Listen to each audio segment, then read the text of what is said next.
Don't leave me hanging. It's go time. Hey everybody, this is your favorite commentator Josh bringing you a lovely best of three series played between Evil Genius's IdrA. He is the American player that's been living in South Korea for the last 3 years, playing both Brood War and StarCraft 2 professionally. He is the blue Zerg up here on the top of Metalopolis, and his opponent in this first best of three of the day is against QXE, the red Terran down here on the bottom spawn from Root Gaming, also an American player. He's been living in Europe and most recently has been visiting Budapest, Hungary, so he just flew into Hanover, Germany, as did IdrA. IdrA coming all the way, of course, from South Korea and QXE coming from Hungary, so both of these players might be suffering a little bit from jet lag. They are playing this best of three, of course, for the group stages of the Intel Extreme Masters World Championships. IdrA, technically an invitee from South Korea, even though he is an American player, and QXE is a representative for the North American server, actually I guess all of the continental Americas, since Phoenix is the other representative. They played at the Intel Extreme Masters American Championship in New York City, which I attended last October, and so these guys have been waiting a very long time for these global world championships to be able to strut their stuff. But these guys playing the series at 9:30 or 9:40 in the morning in Hanover, Germany, so not just jet lag but also an early morning game to be playing these high level series of StarCraft 2. Both of these guys, I actually do not envy them, having to wake up and play against another one of the best players in the world that early in the morning, especially with jet lag from other countries. But, you know, hey, these guys love the game. They really want to perform well here at the World Championships. There is, I believe, $13,000 American for the first place of the World Championships, but first these guys actually have to get through the group stages. I believe this group consists of IdrA, QXE, Tarson from Poland, Whiteraw from Ukraine, Ace from South Korea, and Morrow from Sweden. So they have a very star-studded pool to play against here for the group stages. IdrA is going to drop his spawning pool first and then a hatchery. Actually, no. Hatchery first and then spawning pool. Interesting. Okay, and then getting gas. So he is actually doing a very economic build. He knows that it's cross-positioned by this point, and he is just going to keep droning up. Once he gets that pool up, he should have enough for a queen and maybe a couple of lings already. But QXC, back at his base, has gotten a second barracks quite quickly, which makes me think an expansion is not going to be too far behind. He does not have any refineries up just yet. So usually this 2-racks expand is what you'll see out of Terran players. QXC is actually trying to bunker rush here at the natural. His SCV got up there, but he didn't want to lose the SCV, so he just started to build a bunker, then backed off. Now he's got a second SCV up here as well. And the first of many Marines to come has arrived, so he's going to start shooting away at this hatch. But if you look at the timing IdrA's got going, he is very, very familiar with the 2-racks build, so he's got lings and 2 queens actually coming out, so he should be able to defend against this no problem. Killing off that bunker, preventing the bunker from finishing, actually is probably the biggest step to stopping this 2-racks bunker pressure that QXC is doing here. And the fact that the second bunker is coming up now could be bad for IdrA, but now he's pulling a lot of drones and lings off the line to be able to come kill this SCV and prevent this bunker from finishing. So we do have 4 Marines over here from QXC now trying to drill down these Zerglings. Actually, QXC is going to come up on top there, but more lings coming out all the time are going to be able to kill off that SCV and finish off the bunker. QXC actually does manage to get the salvage there, so at least he didn't lose the minerals from that encounter. But all the while this was going on, a command center has been started and 2 refineries dropped. So IdrA's little drone in here going to see all that stuff before these Marines can come tag him out, or kill him if you prefer. But yeah, IdrA's going to see absolutely everything that QXC is up to. So these first 5 Marines going to head on home. IdrA does have Zergling speed started, but only a handful of lings actually out on the map right now. He could actually get over here fast enough to prevent QXC from dropping that command center at the natural, but QXC snags a couple of ling kills there. He's up to 6 Marines, and it looks like he is heading back to IdrA's base. IdrA saw this, of course, when he lost that ling just now, so he's going to run all the way back home as well. Notice how he's not dropping any spine crawlers. He's keeping all of his drones mining all the time and just making lings as appropriate instead of actually spending a drone and spending the minerals on getting a spine crawler that may not give him any advantage past the first 5 minutes of this game. So good move there, in my opinion. IdrA's getting a lair up now, so he will be able to switch into Mutalisks or perhaps Hydralisks later on, but the fact that he's basically only gotten Speedlings so far makes me think Mutalisks are going to be his unit of choice. Hydralisks and Speedlings don't really make the best combination, as they are both light, and some Blue Flame Hellions could really mess up that composition. So Hydralisk's going to be the better option. Actually, Mutalisk's going to be the better option in this matchup so far. Only Marines still for QXE is getting 2 factories built right now as we watch these Lings tear up a Marine here at the Xel'Naga Tower. So they've been battling over this Xel'Naga Tower basically the entire game already. But these 2 factories, the first one is getting a tech lab up, second one just about to finish now, so we'll see which add-on he goes for. None of these barracks have any add-ons, so it makes me think he is going to switch into some kind of mech play, totally into mech, rather than upgrading his bio. But now we did see a barracks lifting up, getting a tech lab add-on. IdrA attacking with a bunch of Speedlings, does manage to snag some Marine kills, but QXE just jumps right back in that bunker, feeling safe at his natural. Nothing too crazy going on so far. It's just been Marines and Lings up to this point. IdrA with a huge lead in harvester count, 41 against 28. That is to be expected. He was the first one to expand, and of course he is a very good macro player, so it does not surprise me at all to see him with that harvester lead. Pre-igniter upgrade coming now for these Hellions. There's only 1 Hellion built so far, but if he tags a reactor onto this factory, could be seeing a lot of Hellions. We'll see if that is in his game plan or not. Stimpack being researched for his Marines right now. Is he building any Marauders? It doesn't look like it. Back at IdrA's base, he's getting a Spire up now. He actually did get a Baneling nest up as well, and since that layer is already completed, he can get that Baneling speed up very quickly, or that upgrade right away. He's getting a 3rd base now over at this 3rd location, and both players basically just biding their time. IdrA's kind of bouncing around with his Speedlings, keeping map vision under his control, and the Spire is only about halfway done. Both players really just giving each other some time to breathe here and try and get into their actual strategies that they want to play. QXE hanging out with some Marines over here, going to ward away any scouting overlords. He's got how many Hellions right here? 6 Hellions done. Pre-igniter going to be finished by the time he reaches IdrA's base over there. Baneling speed going to be finished perhaps by the time QXE rolls in.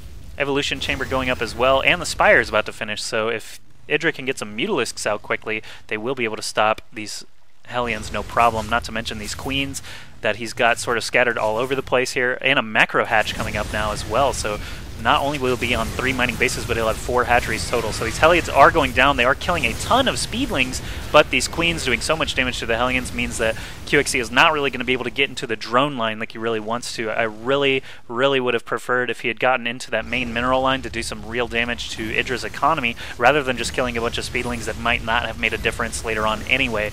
But this Queen is taking some fire right now. LOL, get it, Hellions, fire. But Mutalisks are now here to shoo them away permanently, as QXE really can't do anything against those Mutalisks for the time being. He's showing up with a lot of Marines now, and a single siege tank, but there is no tech for the siege tanks just yet. He's not going to be able to siege up and try and kill off that 3rd. However, he does have a decent number of Marines here. IdrA, on the other hand, has a lot of Mutalisks. These are going to be great for trying to clean up those Marines. Even more Mutalisks coming out now, and some Banelings already morphed. With that Baneling speed on the creep means that this attack should not really go that well for QXE, but here we go anyway. QXE stimming up, trying to gun down these Mutalisks, but the Banelings roll in and kill absolutely everything. The Mutalisk numbers are just fine for IdrA, so he's going to finish off that tank as well. QXE was sending some reinforcements, but now he's going to have to run back home to his natural to make sure these Mutalisks don't just absolutely destroy everything in his base. Back over here, we see +1 Mutalisk weapons coming up, or air weapons, I should say, in case he ever gets Corruptors or Broodlords.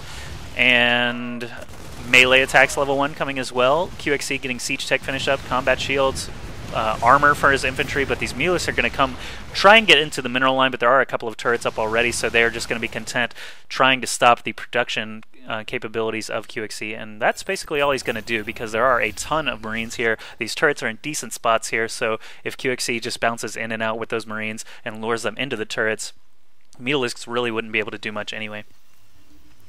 So these tanks are out now. They have siege tech already finished. This bunker just sitting here empty to try and scare away IdrA. But he's got a lot of Mutalisks still in the air here, 12 mutas. He's, again, on 4 macro hatches, 4 hatches total, I should say, not 4 macro hatches, but he's got 69 Harvesters against only 58 SCVs for QXE. He's got a large amount of Mutalisks right here, soon to be at 1-0 upgrades. QXE is at 1-1 now with his Marines, so that is going to help them stand up to these guys, but they don't have any medevacs overhead. Actually, I'm not sure if QXE even has a starport. Yes, he does have a starport, and he is actually building a planetary fortress right now over at his third. He's getting a few turrets up around as well. He knows that IdrA has a ton of Mutalisks, obviously, as he's already been harassed by them several times, so getting up all his base defenses here at his third just so he doesn't fall too far behind in the income game. IdrA is taking a fourth base now, though, so soon he will be on 5 hatches total. With how many harvesters? 78 harvesters now against 64 QXEs, just extending that lead every time we take a look. And we'll see the minerals and gas are both far in IdrA's favor right now for income. He's making 22 lings and 6 banelings. He's seen that QXE is making just a ton of marine tank at this point. No marauders coming out, nothing else really except for marine tanks, so Muta, Ling, Baneling gonna be IdrA's unit composition of choice. He bounces in here, kills off a tank, loses 1 or 2 Mutalisks before flying away, but still pretty much worth it. He's gonna nab a couple of marine kills here as well before exiting the base for good. So QXE, let's just look at units lost just for efficiency's sake. We'll see QXE has lost quite a lot more than IdrA in terms of resources, so IdrA doing a good job defending his base and picking off units in QXE's base. Sensor tower up around this planetary fortress, which is kind of interesting sensor tower placement. It doesn't really cover too great of an area, but now IdrA's back in the main, blowing up these turrets, stopping SCVs from even building them actually, and then flying right back out. They are at 1-0 now, and they do have nothing else coming for the Mutalisks at least, but armor and melee attacks coming once again for Speedlings and Banelings. He is getting a hive up right now as well in his main, which means he does have an infestation pit. He's getting pathogen glands as well. Melee attacks level 2. So we could see Mutaling, Baneling, Infestor coming up soon. He hasn't actually built any Infestors yet, but he is getting the upgrades, so let's just watch this big flock of Mutalisks while both players actually just continue building up, getting the exact compositions that they want. QXE is getting infantry weapons at level 2 and vehicle weapons level 1 right now.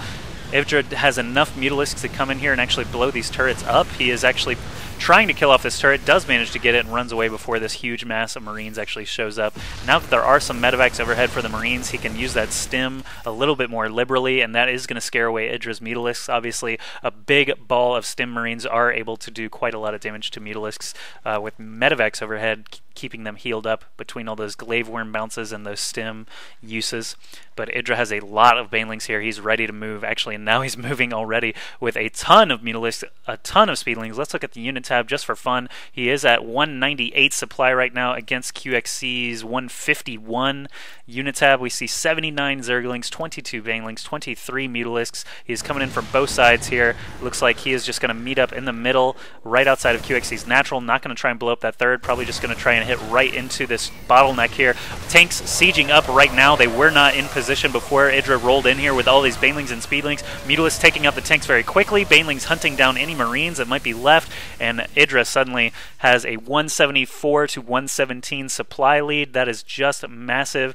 IdrA is also getting up a 5th base. He's taking his entire side of the map and the gold base here. QXE showing up with a miniature drop here. Only 8 Marines and a medevac. Probably not going to be able to stop this hatchery by the time those Mutalisks come in and respond. 185 supply against 127 now. QXE really reeling from that big attack that took out a lot of his tanks and Marines. He's struggling to rebuild right now. 2 siege tanks, 9 Marines, and a Thor now out to protect against those Mutalisks, but there's just so many of them left here. 18 Mutalisks going to be able to power down anything they want very, very quickly. And if you check out, oh my goodness, I just missed it, but if you saw the production tab just a second ago, there are a ton of Corruptors being built. He actually has 6 Corruptors in the air right now, and with that hive, I'm not sure if he got the Greater Spire finished. Yes, he did, so he could be making Broodlords here soon. He's also got an Ultralisk Den on the ground, started morphing, I should say, from that drone, but IdrA looking in very, very good shape right here. Melee attacks level 3 coming, ground armor level 2 coming, 6 Broodlords being morphed, Ultralisk Caverns still being made, Spine Crawlers being dropped at these extraneous bases here so that QXE can't really do another drop like that. I see at least 1 Infestor here in the mix, 2 Infestors total, so we'll see how this next huge battle goes. It is a max level army from IdrA against 161 supply from QXE. He's on the move now. Who's got control of the Xel'Naga Towers? Actually, it looks like IdrA does, so he's going to see all of this stuff coming up, and he is going to move now with these infestors and fungal everything in place. He got pretty much all of QXC's army there with those fungal growths, so everything, banelings, lings, Mutalisk gonna roll right through that. Oh my goodness, it looked like QXC didn't even do any damage there. It's almost like the speedlings and banelings just ran straight through a brick wall and disintegrated it. So now, look at this army supply, 200 against 117. There's no way QXC's really gonna be able to deal with this. Look how many Broodlords are in the air, no counter available, only 2 Vikings there at all, and all these Mutalisks come in and drop these Vikings very quickly, so these Broodlords really have nothing to fear. He is going to bait the Mutalisks into the turret line, but look, there are just so many Broodlings and Speedlings and Banelings coming in here, knocking down these bunkers and production facilities. SCVs going down, Mutalisks and Broodlords just hanging out on the fringe of QXC's main, dropping these barracks, dropping these starports. Everything is in the line of fire right now. SCVs being pulled to try and fight against these Speedlings, but there's just so much left here for IdrA. 199 against 91 supply, and QXC GG's after succumbing to the force of IdrA's swarm. And that was a pretty fun game there on Metalopolis, but it was just game 1 in a best-of-3 series between these two awesome players. So now let's go into game 2, see if QXC can fight back or if IdrA will win the series 2-0 before going on to play a bunch of other people from his group. QXC also going to have to play against all those guys I listed earlier, White Raw, Maro, Tarson, and Ace. And we'll see who actually emerges victorious from this group from the Intel Extreme Masters World Championship.